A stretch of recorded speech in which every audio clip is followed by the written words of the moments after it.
जसं जवळ येऊन आलोय तसे जसे सगळे खुलले बरोबर आहे की नाही. म्हणजे भारत मातेवरती आपलं किती प्रेम आहे सगळ्यांचं आणि आपल्या देशावरती आपल्या सगळ्यांचं जेवढं प्रेम आहे त्यामुळेच आपलं ते म्हणतात ना ओढ असते लवचिक मग कसं ठेचतं.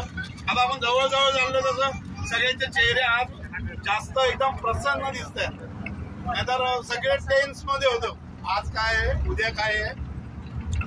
आपण जरी सेफ होतो पण आपले चेहरे सेफ नव्हते कोणाचे.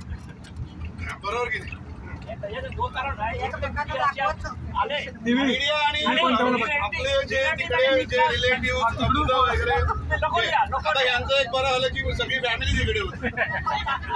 जाधव बोलले आम्हाला मुलगा सून सगळे बरोबरच आहे तिकडे मागे टेन्शन नको काय होईल ते एकदा. एवढी म्हणजे ऑफकोर्स मुलांना काळजी आहे म्हणूनच ते काळजीपोटी सगळे फोन करत होते.